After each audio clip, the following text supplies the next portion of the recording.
Welcome to the Hot Lava Podcast. Kevin Acee, Padres beat writer for the Union-Tribune, Ryan Finley, sports editor of the Union-Tribune. I'm in San Francisco. Padres, Giants, 3 games. They're huge.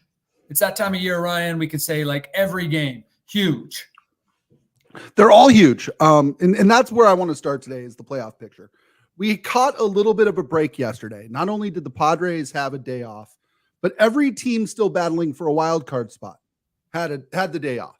It allowed us a chance, me and you, both in print and online, a chance to really take a deep breath, look at the wild card race as it stands right now and what's going on with the Padres. As we enter tonight's series with the Giants, the Padres own the second wild card spot out of 3 in the National League. They are a half game behind the Arizona Diamondbacks and ahead of the New York Mets. Right now on the outside looking in, the only team really with a chance to crash the party here is the Atlanta Braves. They are a game behind the Mets entering tonight. Like you wrote both in your newsletter and in print today, the Padres are still sitting pretty, but this isn't going to be a coronation here in the next 2 weeks. They're going to have to win some games starting tonight against the Giants. They're going to have to win some games for it to eventually be a coronation, and there's no telling when that coronation might happen. If you want some perspective on how much of a collapse it would be or how much the odds favor the Padres to make the playoffs with this 2.5 game lead on the Braves. And so I'd be talking about worst case scenario right here, right? Like for them to not make the playoffs, they would have to fall below the Braves. And the Braves have to be 3.5 games better than them over what is a 15-game stretch for the Padres, a 16-game stretch for the Braves. That's difficult to do. That requires the Padres to play poorly and the Braves to play well. Fangraphs, just for that perspective. Now, you can't go on this. These are human beings, not numbers that you crunch. But Fangraphs has the Padres, I believe, at around 93%, slightly higher than that to make the playoffs. Whereas the Braves and the Mets, who, as you mentioned, Mets are hold the third spot. The Braves right behind them are at like 56%.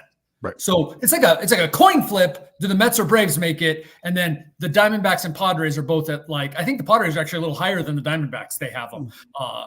Not exactly sure what goes into all of the Fangraphs odds, but you got to consider the schedule, which we'll probably talk about, and just where you play the games, and obviously your standings and historical factors. It just doesn't happen that a team makes up these many games in such a short time very often. But Ryan, valid point, not a coronation yet. Right, not a coronation yet. And let's be clear here. I mean, what the difference is between being the first wild card team, the second wild card team, and the third wild card team, right? If you're the first wild card team, you get to host the second wild card team in a best of 3 series. All 3 games are played at your place, right? Oh. This is Padres Mets, right? From the Joe Musgrove year.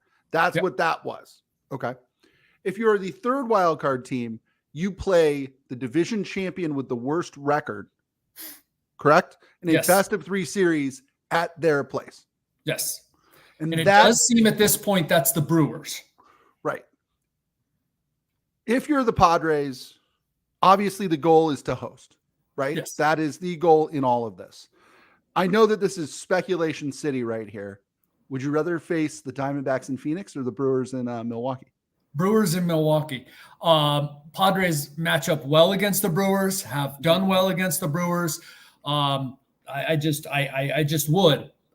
That said, I mean, gosh, the Diamondbacks aren't playing great lately, but it's a tough one. One of my least favorite, if not my least favorite ballparks. Generally speaking, Padres fans take it over. Mm-hmm. Not as much this year, but still quite a Padres fan presence. I expect for that last series, which we should talk about, the last regular season series, Padres Diamondbacks, because it probably will be big for both of these things, possibly making the playoffs and possibly for which team hosts. But it's big. It's got a lot of seats. And look, I don't mean this as disparaging as it sounds, but you get a lot of bandwagon effect then, and it gets really loud. And yeah, what do you want to do? You want to be at home. Want to be at home against the Diamondbacks. That's what you want. Right. You want to play the Diamondbacks here. Exactly. I don't know, man. Because you know what else? Because of the way that the system is, not that this matters, it's a coin toss. Do you want the Phillies or the Dodgers? I think you probably want the Dodgers in the second round. But the winner of the 3-6 matchup plays the number 2 seed. Right. So the Dodgers could be the number 2 seed. They're a game behind. It's going to be a flip-flop. But it's because they don't want the number 1 seed, the division winner that finished with the best record, to play another division winner, which I think is a bogus reasoning. I get it on the surface, but a lot of times a wild card team is much tougher than the third division winner. All right. But they don't want division winners to play in the division series. So the winner of 3-6 gets the number 2 seed. And right now, as it looks, I think I haven't talked to anyone that's scared of the Dodgers in the playoffs. Right. I'm worried about, if I were a playoff team, I would be worried about facing the Mets. Just because they've been so hot. And as we know, Kevin, we can talk later about the merits of championships and the playoff format. The tournament, whether it's in March for college basketball or October for baseball, it often rewards the team that is the hottest and playing the best at that time. It's not a season achievement award for the team that's been the best over the course of the year. I think in baseball, it's as pronounced. Your example is good. Basketball, I think in baseball, it's as pronounced as any sport because of the sort of laissez-faire. Let's put it all together. There's lots of time left. And then suddenly, boom.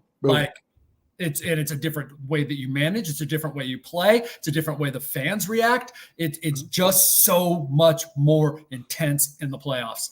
That is absolutely true. Now, I got to say, the Mets arguably have the most difficult closing schedule. Now, the way they're playing, it hasn't mattered. But they do have the most difficult closing schedule. Right. The Mets play the Phillies 7 times the rest of the way. They host the Nationals for 3. And then they finish on the road against the Braves. So good luck to you. Braves and the Brewers. I'm sorry. Right. Yep. Braves and Brewers. Correct. Whereas the Braves, they host the Dodgers for 4 games. They visit the Reds and the Marlins, and they finish at home against the Mets and Royals. That's not easy either. Right? Probably figures into your Fangraphs probabilities that these teams are going to beat up on each other. They are guaranteed to lose. Right? Somebody's got to lose. Right. So whereas the Padres, they are here. Look, the Giants took 2 of 3. They're facing 2 of the same pitchers that they faced. We got to go over the pitching matchups. I think Padres starting rotation is very interesting at this point, but the Padres are here for 3 against the Giants. They go home to face the Astros, who have been among the hottest teams in baseball for the second half of the season. I'm not talking the All-Star break. I'm talking going back to June. Then you got 3 games against the White Sox. If you're ever going to count your chickens, then, you're thinking 3 wins there. But, hey, stuff happens. And then after that, they close 3 at Dodgers, 3 at Diamondbacks. Diamondbacks, play the Brewers 7 times, play at Colorado, and have one other that I probably shouldn't have put down my phone or my glasses to see who the Diamondbacks play. The Diamondbacks, they host the Giants for 3 before they host the Padres for 3. None of these teams has a cakewalk except the Padres have a White Sox series. But I would argue that the Padres have, one of the easier schedules compared to theoretically on paper what the other teams have to face. How strange that the Diamondbacks have to play the Brewers 7 times in games that matter. That, to me, especially if, we could be looking at the Diamondbacks playing the Brewers in the playoffs, right? Yep.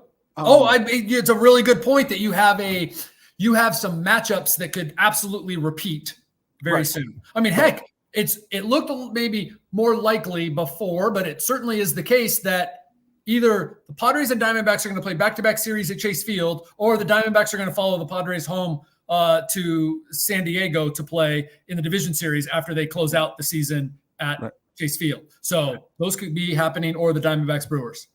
And depending on what's decided and what isn't, that last series at Chase Field could be like a playoff series or like a spring training game, right? We could see Matt Waldron back in the rotation, let's say. That final series, if something's decided, my guess is the Diamondbacks or the Padres probably won't want to show each other a whole lot the final weekend of the season. Right. And lining up your pitchers, right, to go, because you're going to go Cease, Musgrove, Perez here in San Francisco. Then you are going to go Darvish, Michael King. We can assume with the off day they could flip those, I guess. Don't see a reason why you would do that. Then they would turn back around and go Cease on Wednesday. Doing this live, by the way. I have it somewhere, but it's across my hotel room. So Cease on Wednesday against the Giants. You have an off day Thursday. Then you go against the White Sox. And with an off day Monday after the White Sox before the Dodgers, you can again sort of like reset, mix things up if you want. Mm-hmm. Whoever pitches Tuesday against the Dodgers is the only pitcher then available to pitch again if that Sunday, September 29th, is a get-in or, is a crucial game. So are you going to then try to line it up? Who's the guy? Ryan, who is the starter right now that you're lining up to pitch for you in extra time? I don't know how troubling it is, but to me it's a concern because I don't know who to pick. Is it Michael King? I think I would say it's Musgrove or Cease. Okay, interesting. But only because, and this is dumb, with Musgrove, he's done it before, right? He's pitched in do or die situations and pitched well. I think that he has that sort of football mentality. Can't believe I just used that phrase. I'm sorry. But I don't think he's backing down. Dylan Cease has been the ace of a bad team for years before he got here. But he has the stuff. Recent struggles notwithstanding, man, I think I'm riding with one of those two guys. But you make the argument, and you're probably right. Michael King's been their best pitcher of late. Hasn't he? It would have been King or Musgrove for me. And obviously before the one very brief but unbelievably bad meltdown in the fourth inning on Sunday against the Giants, without a doubt it's Joe Musgrove, not only for recent results, but you nailed it. Obviously, that's your guy. Joe Musgrove is your guy. It probably still is Joe Musgrove for me, though, if you're going to go on who has been your steady guy, that guy who's going to give you – are you going with the guy who's giving you a chance to win that day because you say your offense is going to come through? Or are you going with the guy who can shut him down that day in case your offense doesn't come through? Right. So they'll have a better idea at that point. But with the off day coming up Thursday, next Thursday, and the off day the Monday after that, they have the ability. And that's what this is about in September. As much as I would like to think it's about giving beat writers rest, it's about giving players rest and teams that are in the hunt to be able to be at their best come playoff time. Yeah, absolutely. I'm reminded a little bit of 1996. Padres went into LA the final weekend of the season, needing to sweep the Dodgers to win the division, right? Yep. They went into the final day knowing if you win, you win the division. If you lose, you're a wild card team. And they went to start that game. Bob Tewksbury, who was not one of their aces, was not one of their best pitchers. They were trying to line up that playoff series regardless of what happened. And, we could see that situation unfold in Phoenix. It's not, the only difference would be, are you hosting or not? If you're playing for the 1 or the 2 spot, right? Do you run out Martin Perez, right? Do you say, hey, we're going to throw him here because he's not going to throw in a 3-game series against the Diamondbacks starting tomorrow, right? To me, that's the question. And that's where we'll learn a little bit about Mike Schilt, a little bit about what their internal people think about the importance of hosting versus not. If you're playing the Diamondbacks, for example, anyway, right? Mm-hmm. What do you do in that final day without sort of blowing it for the series that's coming up? Right. And what can you do? Because what have you had to do that week against quality opponents? Have you had to, battle to get into the postseason? And there's all sorts of scenarios they could be staring at the Monday after this, 2 Mondays from now, going, all right, we got to go 1-6 to not make the playoffs. All right, whatever. Let's line this thing up for the playoffs. Or, we go 5-1. 1-6 was impossible since they only play 6 games that week. 1-5, let's say. Or holy smokes, we go 5-1 and we're at home. Do we try for that? What I've gotten from them is they want the home series. Right. Duh. But I'm just saying that is important. Like it is something that you think can be a major difference maker. Yeah, it doesn't. And again, it doesn't matter the same to everybody, right? Everybody would like to play at home, but what are you willing to sacrifice possibly in the playoffs to get that home series? Is home better than lining up your pitchers? It's a fun exercise that we don't get to do. A dozen times in 56 years have we been 2.5 weeks to go in the season, and the Padres are in the race. Right. No, it's you're an right. even dozen. Very rarely, Kevin, do you see playoff teams in September making roster moves that get people talking. I think that there were two here recently that I'd like to kind of explore a little bit. The Padres sent down Luis Campusano the other day. Ostensibly, they say to get him regular bats and see if he's sort of worthy of their playoff roster.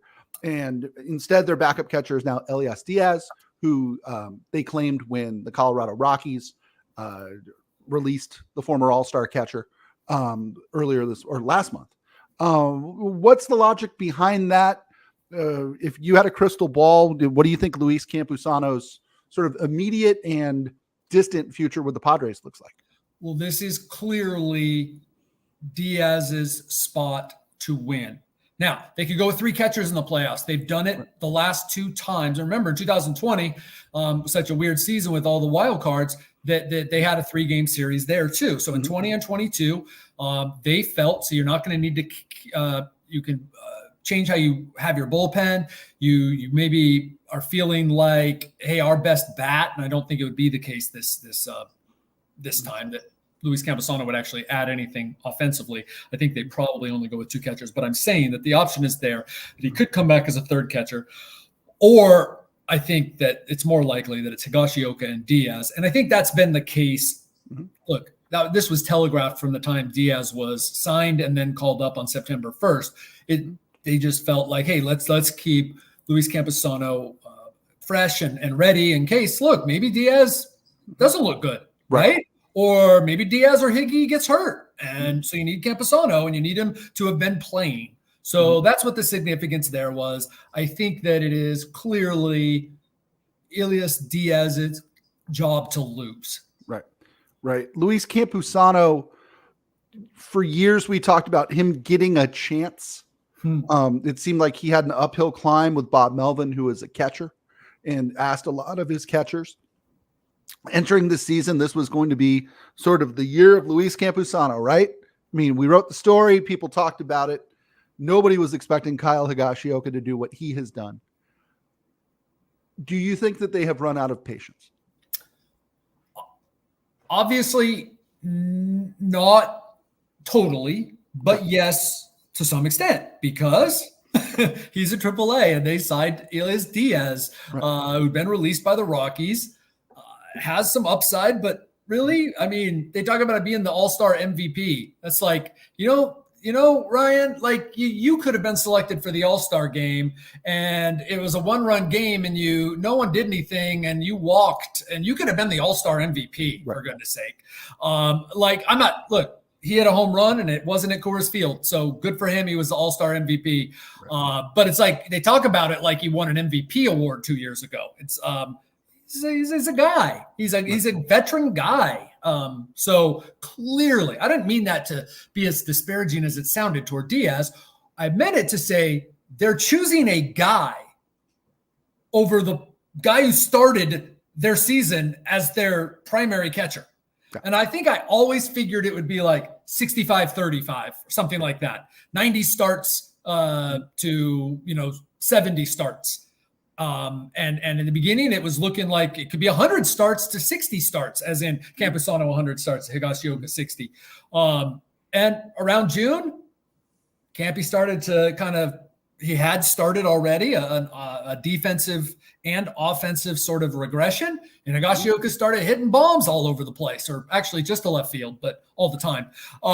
And it flipped. And so here we are. So the very long, winding answer to your question is, yeah, they sort of have, but the people I talk to believe that maybe he's gotten into some bad habits. He can get a little lazy. He can get a little distracted. It drove Bob Melvin crazy.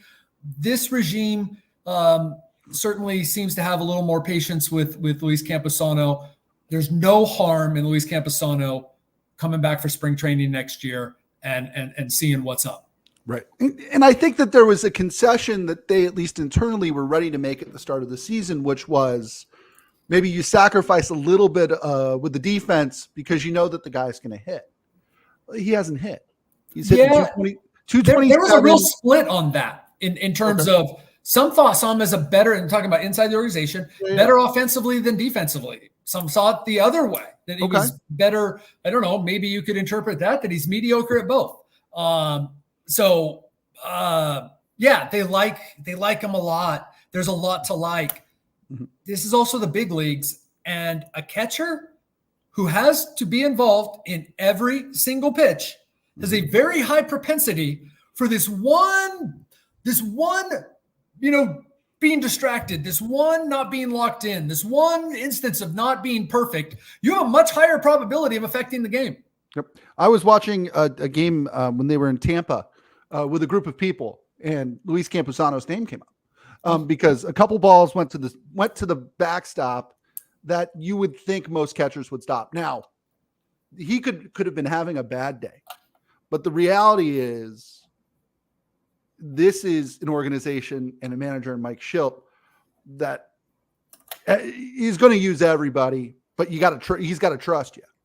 And I wonder if the Elias Diaz thing was just a sign that while they may like Luis Campusano, they don't trust him yet. Yeah. The reality is, to borrow your phrase, if there's a play that you remember Campusano for, like his specialty, I hate to be so sarcastic, it is that play. It is that lazy reach for the ball, and it becomes a wild pitch that really should have been caught because he should have gotten down on his knees or moved his glove in a different way. And you can't have that when you are playing the game, like Mike Shildt says, on the margins, which look, Mike just emphasizes it. Mike just makes it a thing. Baseball is played on the margins, unless you've got Aaron Judge and Juan Soto or Mookie Betts and Freddie Freeman. Right. You can buy your way out of the margins. That Shohei Ohtani guy, so. Yeah, you're right. You can buy your way out, but most franchises need to win on the margins. Another roster move that they made, and again, we had sort of hinted at it and winked at it for a little while. Xander Bogaerts is a shortstop again. He, in what I still think, and I know that we're sort of rehashing a little bit here as I drop something, had what I thought was one of the great interviews ever, where he sat there and he went, hey, if I move over, maybe this means that we can get Solano in the lineup. When Solano plays every day, he plays well. He hasn't been able to play. So now, going forward, at least for what would we argue the next week? I mean, how much longer do we think before we get a firm answer on Ha-Seong Kim?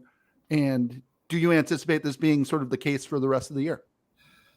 I need to check on the exact specifics, but at some point here, we're getting into playoff time, right? And there's some roster moves that would have to be made. Like, Ha-Seong Kim needs to be activated, I believe, before the end of the season. Okay. There's some important stuff there in terms of who can you bring up for Ha-Seong Kim in the playoffs. To me, they say he can come back still. They say it was 3 to 6 weeks. The most they believed it was going to be 3. But the reality was, this thing that he's got, whatever it is in the throwing shoulder, that is supposedly not structural in terms of like he won't be able to play. It's this like terrible tear in his labrum or something. It's not something like that. Whatever. Why they won't say, I don't know. But it could have been 6 weeks, which means we're now a couple weeks from that, which means we're just before the end of the regular season. So what I saw, and obviously what they saw, was a guy who couldn't get the ball across the diamond with, I mean, like, just no way. Okay. Again, you or I could have been out there almost. I'm joking, but I'm trying to make a point here. I have a terrible shoulder. It just wasn't there. And that's the problem. So I guess, I think I said this last podcast, I'd be surprised if he's back. Okay. But that could be so far off. I mean, I'm not a doctor and I'm not in the room listening to their conversations, but I will say that it has played out pretty much exactly like I thought for about 2 weeks. As I watched him before, I'm like, I don't care what they're saying. That ball's got nothing on it. Right. And then suddenly after his last Saturday, from my understanding, because that was I left early that day, there were long conversations after that. And it was realized, yeah, this is not going to happen. Right. What's the scouting report on Brandon Lockridge? Bryce Johnson may be a little better. How about that? So look, that's all you need him to be. Right. That's all you need him to be. Play some good defense. Be a reliable pinch runner. If we've got to put you in, you can, be serviceable. Sure. That's what he is. So gotcha. Always, they know what they have in Bryce Johnson. So Brandon Lockridge, who they got in the deal from the Yankees for Enyel De Los Santos, he's never been in the majors. He is now. Was called up on Wednesday in Seattle. They want to be able to get a look at him. Now, will they be able to, as they're trying to win these games to get in the playoffs? But they know what they have in Bryce Johnson. One of those two guys is probably on the roster for the playoffs. Okay. As a pinch runner, late game defensive replacement, if say they need one. Yes. Interesting. Right. Can we get into pitching matchups here? I know that a couple weeks ago, we sort of pivoted and said, who they face isn't as important as how they play. But it seems like as we hit this home stretch, it's important to talk about what's going on. Do you have them in front of you? Or Yeah, Dylan Cease against Brandon. Oh, I'm sorry. I always do that. Always. I tell myself not to. I do it. Dylan Cease versus Logan Webb, who this is a rematch of last Saturday's game. Started out real well for the Padres. Scored a couple runs off of Webb. He ended up going 6 innings. Gave up a lot of hits, but they could. That's what, good pitchers do sometimes. Logan Webb is a good pitcher. And the Giants won that game. Dylan Cease ended up, 4 runs in 6 innings. Dylan Cease has a 5.01 ERA over his last 5 starts. There's one quality start in there. Yeah, I think this is important tonight. That probably, since the game doesn't start till frickin' 7:00, for my first print edition, I might focus on Dylan Cease and how his performance and what it means for the Padres coming close to the playoffs. I just think that this is super important. Not like Dylan Cease in any conceivable world would not be starting a playoff game for them. But what will it look like? Right. I mean, what do we think it'll look like, right? Tomorrow, on Saturday, Joe Musgrove, Mason Black. That's not a rematch, but both of those guys did pitch. Remember, this is a semi-repeater when you play the same team twice in a span of 3 games or 3 series. So after facing each other last Friday to Saturday in Petco, or Friday to Sunday in Petco, they're Friday to Sunday here in San Francisco. On Sunday, Martin Perez, who would have probably pitched Friday or Saturday, but had a baby, or haven't got official news on that, but he's on paternity leave. We'll be back with the team likely today, start on Sunday against, and darn it, I don't know if you did, but there's a rookie making his second start after 19 relief appearances, Landon Roupp. I hate mispronouncing people's last name. And I really should have go with Roop. Fine. That's what we'll do. I really should have looked it up, and I meant to.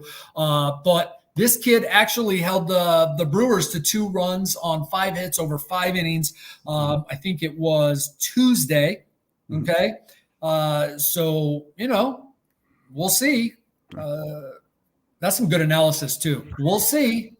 Well, there are some Padre fans who have PTSD anytime somebody goes, I can't really pronounce his name. He's making his second career start. Smash cut to 7 hitless, 6 scoreless, whatever it is, right? I know that that's not necessarily this year's Padres MO, but we've seen this movie before, haven't we?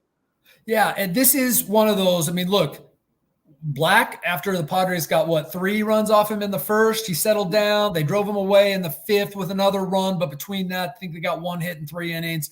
Good young pitcher. Still, again, here's the playoff push, man. Here's the playoff push. Gotta find a way to the offense. That whole synchronicity thing that was happening for so long, not happening lately. Not happening. And that's how it goes. But they need to figure it out here and get hot like they did in 22. You're going to look back, hopefully, maybe in the offseason or before next season, we could do a story, Ryan, about like, this team is better than 2022, has been over the course of a regular season. Mm-hmm. And you get so caught up in what's happening in May, June, July, August. You just got to get there and get hot in September. Yep. So the Padres are here, right? Right. They probably don't have to be super stellar to get in the playoffs. No. But they would sure do themselves a favor to get hot over these last 2.5 weeks. Right. Don't get swept. Don't get swept by the Giants. That would be a good start. Kevin, I always put you on the spot. And today, I want to ask you about Manny Machado and his place in Padre history. The other night, he became the Padres' all-time home runs leader with 164, surpassing Nate Colbert, who held it for almost 50 years.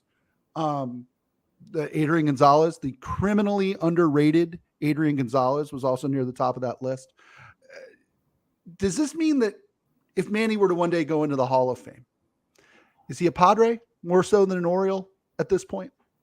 I think already, and certainly by the time his 50-year contract is up, then yes, I would think so. And I think that he has regained his Hall of Fame footing. Still got, he's not one of those guys who could retire today and you're going to be like Hall of Famer, but he's back on the track that maybe for the better part of the last 2 seasons up until June 19th of this year, let's say you wondered, okay, like what's going to happen here? But Manny has hit more home runs in fewer plate appearances for the Padres. It's all very close now. Like he has hit more home runs for the Padres than the Orioles. He hasn't played as many games or has as many plate appearances.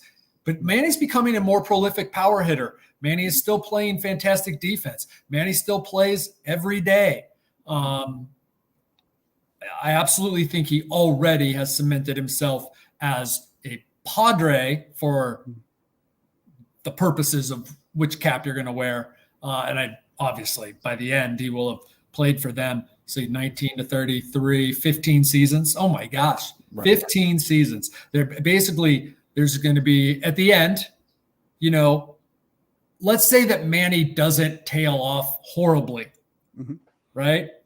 Or tails off and then pulls a Pujols, and in the last couple of years, and he's still with the Padres. Right. They're very well Tony Gwynn and then Manny Machado.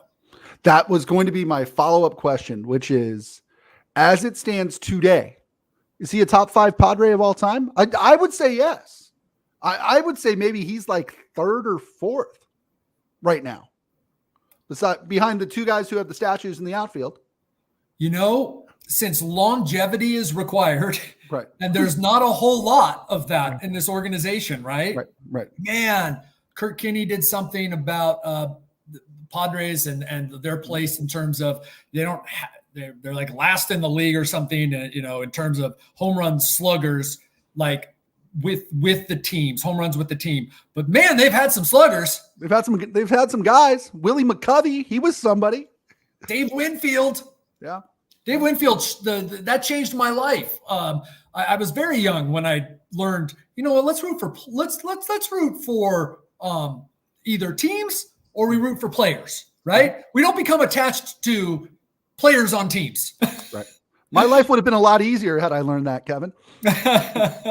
Well, Padres fans learned it whether they knew they learned it or not by becoming so cynical about even believing, as the team is pouring all this into investing in young players and just shouting from the mountaintops about how they're going to keep guys, the predictions that, Tatis would be traded or Manny will be gone or something. It's like, no, but, absolutely. You want to talk about a statue contract.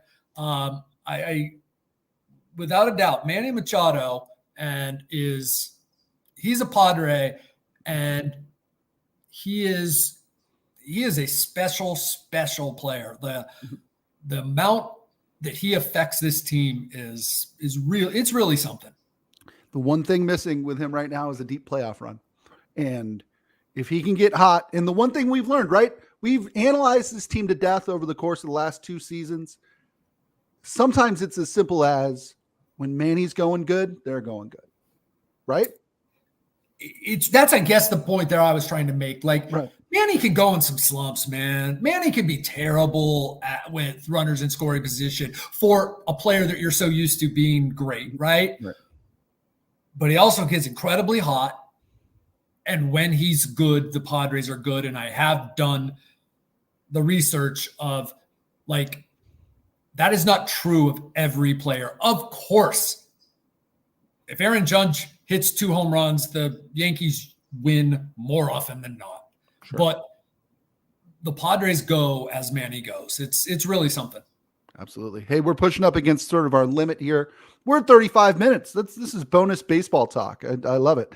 Padres Giants 3-game series starting tonight in San Francisco. That'll do it for the Hot Lava podcast. For Kevin Acee, I'm Ryan Finley. We'll see you next time.